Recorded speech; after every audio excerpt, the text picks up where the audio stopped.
La majeure partie des conseils que tu vois sur les réseaux sociaux sont complètement faux. TikTok, Instagram, YouTube, les conseils gratuits n'en finissent pas et sont omniprésents mais amènent toujours au même résultat. Des informations qui se contredisent et des conseils bien souvent de la part des marques qui ont un seul objectif, te faire acheter plus de produits. Moi c'est Ilanae, je suis coiffeuse spécialiste du cheveu texturé et je me suis formée à la science du cheveu et ces 2 dernières semaines j'ai décortiqué un petit peu tout ce qu'on voit sur les réseaux sociaux pour venir identifier c'est quoi les 2 pires habitudes qu'on voit le plus souvent et que tu dois absolument arrêter dès aujourd'hui, surtout si tu veux réussir à avoir des boucles définies qui tiennent plusieurs jours de suite sans frisottis. Si tu es toujours obligé de faire des refreshs ou de t'attacher les cheveux à peine le lendemain de la routine, cette vidéo est faite pour toi. Pendant des années, j'ai décoloré et lissé les cheveux. Et quand j'ai arrêté les lissages, les décolorations, j'avais 2 envies. Me sentir belle au quotidien et que ce soit surtout facile. J'avais vraiment ce rêve-là de me lever le matin et de juste avoir à bouger mes cheveux pour être coiffée. Mais la réalité, elle était complètement différente puisque le matin, je ne ressemblais absolument à rien, mes cheveux allaient dans tous les sens alors que je faisais exactement tout ce qu'il fallait. J'avais ma thé d'oreiller en satin, je faisais ma routine sur cheveux mouillés, j'avais tous les produits possibles et inimaginables, mais au final, c'était toujours la même chose. Et au plus je voulais comprendre ce qui était en train de se passer, au plus je tombais sur des informations qui déjà ne faisaient pas de sens pour moi et surtout qui se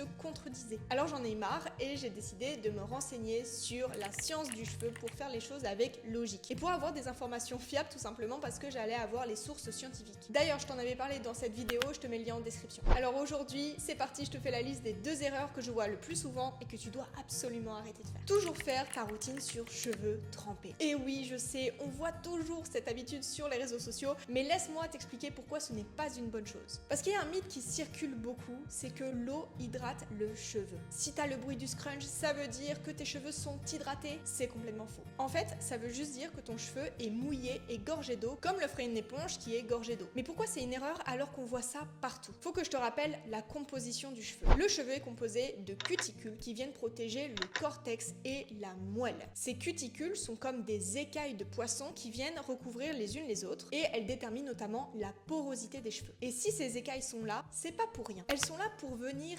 éviter que le cheveu n'absorbe de l'eau et pour le protéger. Et en réalité, plus ton cheveu va contenir de l'eau, plus il va être fragile, plus il va être sensible aux agressions extérieures et contrairement à ce qu'on pense, plus il va contenir de l'eau, plus il va être sec. Et moins il va être doux, souple, ce qu'on dit généralement d'un cheveu qui est hydraté. En fait, c'est pas du tout la quantité d'eau dans le cheveu qui va apporter la douceur, la souplesse et l'hydratation des cheveux, mais bien le rôle des conditionneurs qui sont mis autour des cheveux, après shampoing, crème, etc. Et si je te dis que plus le cheveu est en contact avec l'eau, plus il va être sec, plus il va être fragile, c'est tout simplement parce que l'eau vient détruire les liaisons qui sont à l'intérieur du cheveu et qui confèrent la force à tes cheveux. C'est ce qu'on appelle les liaisons hydrogènes. Plus il est en contact avec l'eau, plus il va perdre en protéines. D'ailleurs, il y a une étude qui avait été faite sur le sujet qui consistait à mettre une mèche dans un verre d'eau et ensuite de retirer la mèche de ce verre d'eau. Et on remarquait que dans le verre d'eau, il restait des protéines. Ça voulait dire que le cheveu perdait en protéines, qui sont la kératine, et c'est notamment ce qui permet aux cheveux d'être forts, résistants, etc. Donc concrètement, ça veut dire que plus tu vas mouiller tes cheveux, plus ton cheveu va perdre en protéines et plus ton cheveu va être fragilisé. Donc là, on va juste faire un petit arrêt sur image. Si tu fais des refreshs tous les jours en ajoutant de l'eau, si tu fais ta routine sur cheveux extrêmement mouillés, au plus il va être fragile et au moins tes boucles vont tenir. Alors que toi, à la base, c'est ce que tu souhaites. Et je pense notamment à celles aussi qui utilisent la méthode du bol. Tu sais, cette méthode où tu dois surmouiller tes cheveux, mettre tes cheveux dans un bol, les mouiller, les remouiller, scruncher, rescruncher alors que tu as appliqué tes produits.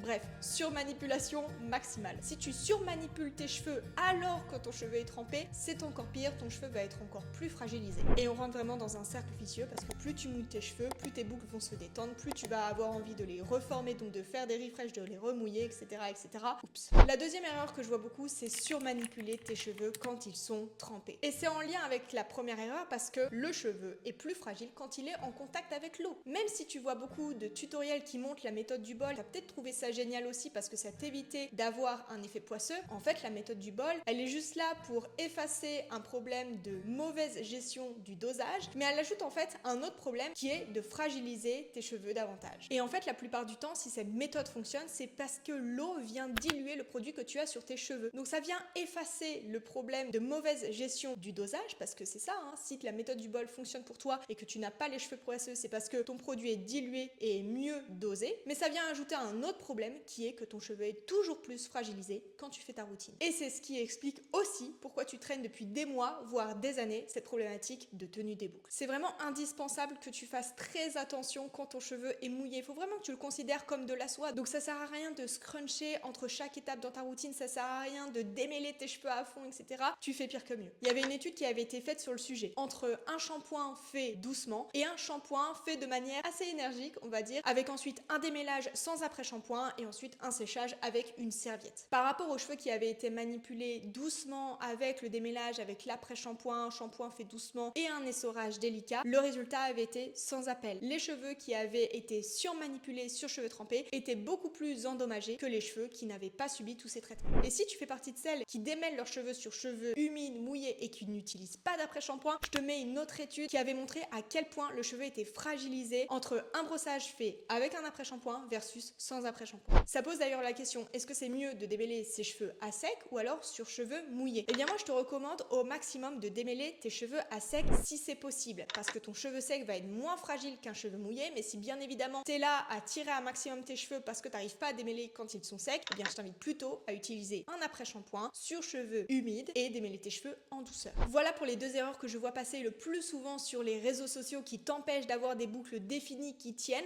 et je sais que tu les vois souvent passer, mais souviens-toi, ce n'est pas parce que tout le monde le dit que c'est vrai. Si tu veux en savoir plus sur la tenue des boucles et la question de porosité dont j'ai parlé dans cette vidéo, je te mets une de mes vidéos directement en description. Dis-moi en commentaire si cette vidéo t'a plu, si c'était des habitudes que tu avais l'habitude de faire, si tu as des questions par rapport à tout ça, je serai ravie de répondre directement en commentaire. Et dis-moi aussi si tu veux voir certains sujets que je traite toujours avec le prisme de la science du cheveu. N'oublie pas de t'abonner pour être informé des prochaines vidéos. C'était Ilanae, je te dis à très bientôt pour une prochaine vidéo. Salut, salut!